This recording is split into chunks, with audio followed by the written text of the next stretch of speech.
Hello students, मैं हूं आशीष शर्मा। स्वागत है आपका अपने फिजिक्स क्लासेज में। फिजिक्स क्लासेज में कल मैं आपको करा रहा था applications of Gauss's theorem. Applications of Gauss's theorem तो क्या है, मैं कल आपको चालक गोले के कारण विद्युत क्षेत्र की तीव्रता निकालना बताया था। आज मैं बता रहा हूं आपको अचालक गोले के कारण electric field due to a non conducting sphere. मतलब एक नॉन कंडक्टिंग स्फीयर है, मतलब अचालक गोला है, उसके कारण विद्युत क्षेत्र की तीव्रता क्या होगी। आइए देखें।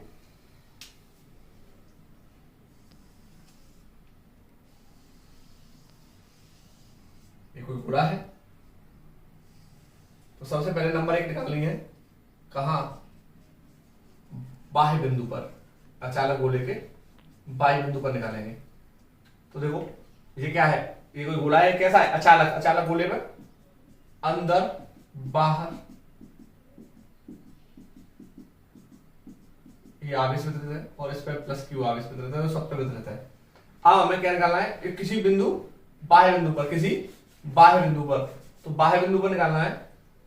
मैं यहां लिख देता हूं इसको, बाह्य बिंदु पर। कहां निकालना है? बाह्य बिंदु पर। बाह्य बिंदु पर हमें क्या निकालना है? विद्युत क्षेत्र की तीव्रता ज्ञात करनी है। तो बाह्य बिंदु पर हमने यहां कोई पी मान लिया। पी बिंदु पर हमें विद्युत क्षेत्र की तीव्रता ज्ञात करनी है। तो हमने क्या किया, एक सतह का ड्रॉ किया, एक सतह बनाई बाह्य बिंदु के लिए। ये क्या है? सतह है और इस पर P है। इसकी यहां से रेडियस कितनी है? स्मॉल r, और यहां से यहां तक की कितनी है? Capital R। कितनी रेडियस है? Capital R। तो बाह्य बिंदु पर क्या है? Small r is greater than capital R। बाह्य बिंदु पर small r is greater than capital R। अब मैंने आपको बताया था परिभाषा से, किसकी परिभाषा से बताया था आपको मैंने? वही फ्लक्स की परिभाषा। विद्युत फ्लक्स की परिभाषा क्या बताया था? Phi equal to integral d phi या इंटीग्रल ई डॉट ds। अब बात करते हैं कि यहां बिंदु P माना, तो इस पर हमने एक अल्पांश भाग ले लिया, क्योंकि ये क्या है? एक सतह है। पूरी सतह पे हम निकालेंगे, तो पूरी सतह पे निकालने के लिए हम एक अल्प भाग पे निकालेंगे। इसके लिए कितना माना? अल्प क्षेत्रफल वेक्टर माना ds, तो इसकी दिशा ds वेक्टर हो गया, और प्लस क्यू आवेश के कारण विद्युत क्षेत्र की दिशा E, ये E और ये ds। तो phi is equal to integral E ds cos theta. तो थीटा इज इक्वल टू क्या है यहां? 0, जो दोनों कैसे हैं? ds और E दोनों समदिशिक हैं। तो phi is equal to E taken common या को बाहर ले लिया, इंटीग्रल ds cos 0। cos 0 की वैल्यू कितनी होती है? cos 0 is equal to 1। cos 0 की वैल्यू 1। तो फाई E इंटीग्रल ds, तो ये क्या है? गॉसियन पृष्ठ है। कौन सा पृष्ठ है ये? गॉसियन पृष्ठ। तो integral of ds is equal to Gaussian पृष्ठ का क्षेत्रफल क्या होता है? कल मैंने आपको बताया था, पूरा पृष्ठ है, इसकी यहां से रेडियस कितनी है? r, तो कितना हो गया? 4 पाई r स्क्वायर। तो phi is equal to E into 4 pi r square. Equation number दे देता हूं इसको मैं फर्स्ट। क्या दे दिया मैंने? Equation number first. अब बात करते हैं कूलाम के नियम से। कूलाम के नियम से, अब कूलाम का नियम क्या था? Phi is equal to Q upon epsilon naught. Phi is equal to Q upon epsilon naught. Equation number दे दो इसको second. Equation first and equation second से, तो Q upon epsilon naught is equal to E into 4 pi R square. 4 pi R square. तो E is equal to हो गया हमारा Q upon 4 pi epsilon naught R square. तो E is equal to 1 upon 4 pi epsilon naught Q upon R square. क्या आ गया? ये आ गया विद्युत क्षेत्र की तीव्रता, या E is equal to KQ upon R square. KQ upon R square. KQ upon R square. ये किस बिंदु पर हो गई? बाह्य बिंदु पर।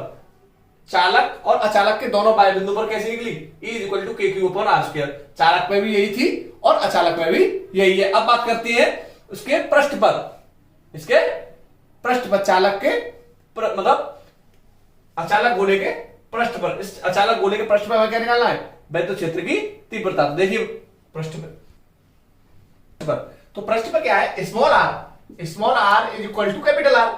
अब small R is equal to capital R, तो इससे पहले हमने क्या निकाला, अभी हमने निकाला कहां, बाह्य बिंदु पर। बाह्य बिंदु पर क्या निकाला, बाह्य बिंदु पर निकाला हमने E is equal to K Q upon R square. तो स्मॉल आर किसके बराबर, कैपिटल आर के। तो पृष्ठ पर क्या हुआ, E is equal to K Q upon capital R square. ये इसके पृष्ठ पर हो गया, ये इसके पृष्ठ पर हो गया। अब कहां बात करेंगे, आंतरिक बिंदु पर, किसी आंतरिक बिंदु पर। तो आंतरिक बिंदु पर देखते हैं क्या, आंतरिक बिंदु पर, किस पर, आंतरिक बिंदु पर। अब आंतरिक बिंदु पर क्या है, small R is less than capital R. अब आंतरिक बिंदु पर देखो, उसमें चार्ज अंदर पूरा चार्ज है, ये पूरा चार्ज है। कैसा है, चार्ज है। तो इस पर कोई चार्ज होगा, कैसा होगा, इस पृष्ठ पे तो क्यू था और इस पृष्ठ पे कैसा मान लिया हमने, क्यू डैश मान लिया। यहां क्या मान लिया, क्यू डैश। तो परिभाषा से क्या है, phi equal to integral of E dot DS, integral E dot DS. तो फाई इक्वल टू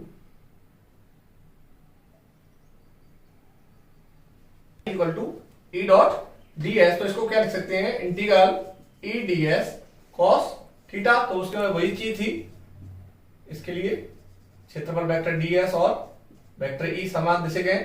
तो फाई इक्वल टू ई हमने टेकन कॉमन, ई यहां रहेगा डीएस और cos zero, theta equal to कितना है, zero, theta equal to zero समदिशा के कारण। तो phi equal to E integral DS रहेगा, क्योंकि कॉस जीरो की वैल्यू 1, कॉस जीरो की वैल्यू 1। तो इंटीग्रल ऑफ डीएस बराबर कितना है, आंतरिक पृष्ठ जो था हमारा गॉसियन पृष्ठ था, ये गॉसियन पृष्ठ है। तो गॉसियन पृष्ठ का क्षेत्रफल होगा, गॉसियन पृष्ठ का क्षेत्रफल कितना है, गॉसियन पृष्ठ का 4 pi R square, small R है। तो phi equal to E into 4 pi R उसके इक्वेशन नंबर, इसके लिए यहां फर्स्ट दे दिया हमने उसके नियम से, बाई गॉस लॉ, गॉस के नियम से। क्या है गॉस का नियम, phi equal to Q upon epsilon naught. लेकिन इस पर कैसे कितना है, इस पृष्ठ पर कितना है, क्यू डैश है, कितना है, क्यू डैश। तो Q dash upon epsilon naught, equation number second, equation number second, समीकरण फर्स्ट हुआ सेकंड से। तो Q dash upon epsilon naught is equal to E 4 pi R square. तो E is equal to 1 upon 4 pi epsilon naught Q dash upon R square, ये हो गया। लेकिन हमें वैल्यू किसके पदों में निकालनी है, क्यू के पदों में। क्यू डैश हमारे पास गॉसियन पृष्ठ का आवेश है, लेकिन हमें किसका निकालना है, अचालक गोले का। तो अचालक गोले का आवेश कितना है, क्यू है। तो देखिए 4 पाई 3 पाई आर क्यू आयतन वाले पृष्ठ का, आयतन पृष्ठ का आवेश कितना है, क्यू है। कितना है भाई, देखो यहां से लेकर यहां तक कितनी त्रिज्या है इसकी, कैपिटल आर। तो इसका आयतन कितना हुआ, 4/3 capital R cube, 4/3 pi R cube. आयतन वाले पृष्ठ का आवेश स्मॉल क्यू कितना हो गया, क्यू हो गया। अब बात करते हैं एकांक की, क्या मुझे कह रहे हैं कि ये नहीं है। तो एकांक आयतन वाले पृष्ठ का आवेश, तो एकांक का निकालेंगे तो इसका भाग हम क्यू में दे देंगे। तो ये हो गया 3q upon 4 pi R Q. कितना हो गया, 3q upon 4 pi R Q. अब बात करते हैं छोटे गॉसियन पृष्ठ की बात करते हैं। तो गॉसियन पृष्ठ में कितना आयतन होगा, 4/3 pi R cube, small R cube. आयतन वाले पृष्ठ का आवेश कितना है, क्यू डैश है, तो क्यू डैश बराबर क्या हो जाएगा, एक अंक मतलब एक, तो एक का इतना है तो इतने का कितना होगा, मतलब कम का है, एक का है इतना, तो 10 का कितना होगा, 10 का मल्टीप्लाई कर देंगे तो इस संख्या का क्या हो जाएगा, मल्टीप्लाई हो जाएगा इसमें। तो 3q upon 4 pi R cube into 4/3 pi R cube, pi से पाई कट गया, 4 से 4 कट गया, 3 से 3 कट गया, तो ये आया Q R cube upon R Q.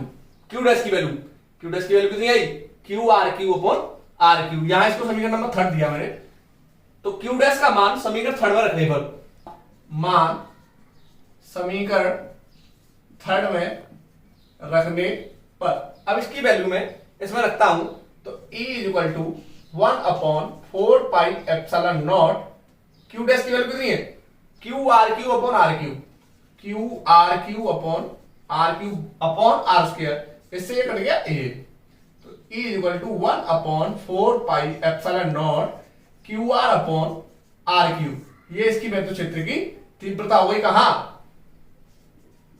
तो K Q R upon R cube, ये वही कहां, आंतरिक बिंदु पर, कहां, आंतरिक बिंदु पर विद्युत क्षेत्र की तीव्रता कहां हो गई। तो देखिए इसमें बात यह है कि चालक गोले में बाह्य बिंदु पर और पृष्ठ पर, और अचालक गोले में बाह्य बिंदु पर और पृष्ठ पर तीव्रताएं दोनों समान हैं, लेकिन आंतरिक बिंदु पर चालक गोले में तीव्रता 0 है और अचालक गोले पर E equal to K Q R upon R cube है। अब बात करते हैं हम इसके ग्राफ की। देखिए ग्राफ हमने बाह्य बिंदु पर देखो क्या निकाला था, बाह्य बिंदु पर हमारी निकल के आई थी E equal to K Q upon R square, ये बाह्य बिंदु पर निकला था। कब, जब बाह्य बिंदु पर क्या था, R is greater than capital R। Number 2,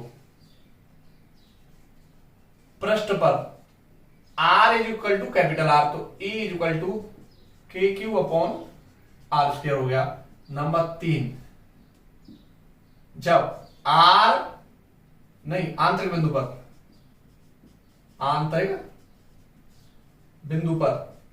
तो आंतरिक बिंदु पर क्या था, R is less than capital R, तो E is equal to K Q R upon R cube, ये निकल के आया। अब बात करते हैं, देखो ये अचालक गोले के लिए था, चालक गोले के लिए क्या था, चालक गोले पे भी यही थे, चालक गोले की कंडीशन भी यही थी कि बाह्य बिंदु पर ये था, पृष्ठ पर इतना था, लेकिन आंतरिक बिंदु पर विद्युत क्षेत्र की तीव्रता कितनी थी, 0 थी, यहां 0 नहीं है। अब बात करते हैं इसके ग्राफ की, तो देखिए ग्राफ, ये विद्युत क्षेत्र है, यहां R है। अब बात करते हैं, यदि R is greater than R, तो वो तो इधर गया, R is greater than R is equal to R, यहां मान लिया हमने R इक्वल टू R, ठीक है। अब कहता है R is less then R, तो वो इधर आएगा, R is less then R। अब R is less then R, तो ग्राफ कैसा होगा, देखिए ये कह रहा है कि E किसके प्रोपोर्शनल है, यहां स्मॉल r के, किसके प्रोपोर्शनल है, स्मॉल r के, तो कैसा होगा ग्राफ इसका, सरल रेखीय होगा। जब small r is less then r, तो E विद्युत क्षेत्र की तीव्रता क्या है, प्रोपोर्शनल है, उसके प्रोपोर्शनल r के है, तो कैसा होगा, सरल रेखीय होगा। नेक्स्ट नंबर, दूसरे नंबर की बात करते हैं कि यहां स्मॉल r है ही नहीं, तो ये कैसा होगा, यहां हमने मान लिया